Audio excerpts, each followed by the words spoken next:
Assalamualaikum warahmatullahi wabarakatuh. Perkenalkan, nama saya Relvi Kalis. Saya Fadil Ramadan. Di sini kami menjelaskan tentang tabel kebenaran. Sebelumnya, terima kasih. Tadi, apakah kamu tahu apa itu tabel kebenaran? Belum, Pak. Ya? Belum. Tabel kebenaran adalah suatu tabel yang menunjukkan secara sistematis satu demi satu nilai kebenaran sebagai hasil kombinasi dari proposisi yang sederhana.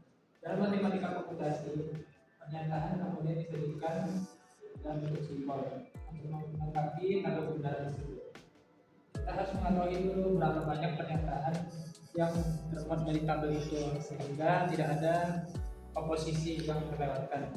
Jika nyatanya memuat n misalnya pernyataan tunggal, maka jumlah posisi nilai kebenaran adalah 2n. Pak, Ya. bentuk logika itu apa? Bentuk logika itu nilai kebenarannya masing-masing sesuai jenis perangkat logika yang digunakan. Logika atau operator dalam bentuk simbol digunakan untuk membuat bentuk-bentuk logika atau ekspresi logika. Jadi, Contohnya? ya ada konklusi dan distribusi. Contohnya seperti konklusi itu P sama dengan Fahmi makan nasi, Q sama dengan Fahmi minum kopi. Maka P konklusi, Q Fahmi makan nasi dan minum kopi. Yang lainnya P Aan anak pemalas dan Q nya Aan anak yang mengantukkan.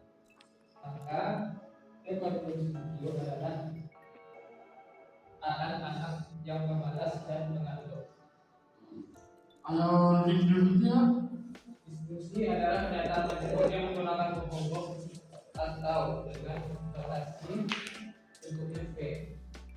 Kalimat distribusi pada dapat mempunyai dua arti, yaitu inklusif atau yaitu jika P benar atau Q benar atau keduanya true. Contohnya P sama dengan 7 adalah bilangan prima, Q sama dengan 7 adalah bilangan ganjil. Benar bahwa 7 bisa dikatakan bilangan prima sekaligus bilangan ganjil. Negatif itu apa? Negasi. Nah, Negasi adalah ingkaran dari sebuah pernyataan. Jika I adalah Semarang ibu kota Jawa Tengah, maka ingkaran atau negasi dari pernyataan P tersebut adalah negasi P, yaitu Semarang bukan ibu kota Jawa Tengah, atau tidak benar bahwa Semarang ibu kota Jawa Tengah. Jika P bernilai benar, maka ingkaran P adalah negasi P adalah false, dan begitu juga sebaliknya. Contohnya seperti P sama dengan semua siswa punya alma mater. Negasi P, beberapa siswa tidak punya alma mater. Q sama dengan Buki anak yang pandai. Negasi Q-nya sama dengan Buki bukan anak yang pandai.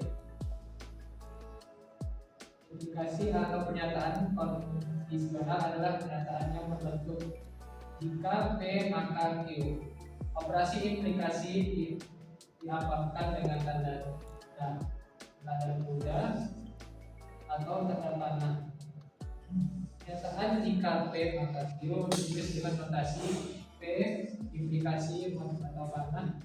Pernyataan Q P tersebut disebut antecedent, sedangkan Q disebut konsekuen. Contohnya, P sama dengan Pak Haji adalah seorang haji. Q-nya sama dengan Pak Ali adalah seorang muslim. P implikasi Q, jika Pak Ali adalah seorang haji, maka pastilah dia seorang muslim. Pak, ini arti itu apa, Pak? Implikasi ekuivalen. Ya. Pernyataan P ekuivalen dengan Q mempunyai nilai kebenaran T. Jika hanya P dan Q mempunyai nilai kebenaran yang sama dan ditulis dengan simbol P ekuivalen Q. Kayak apa simbolnya? Contohnya seperti ini.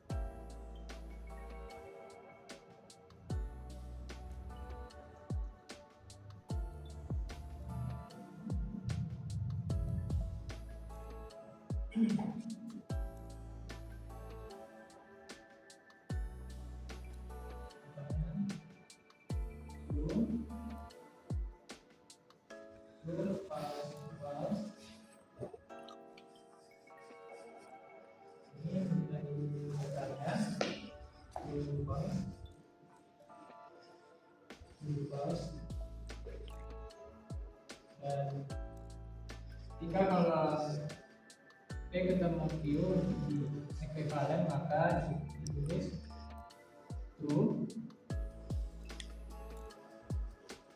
dan false. Ketika true ketemu false maka ditulisnya false.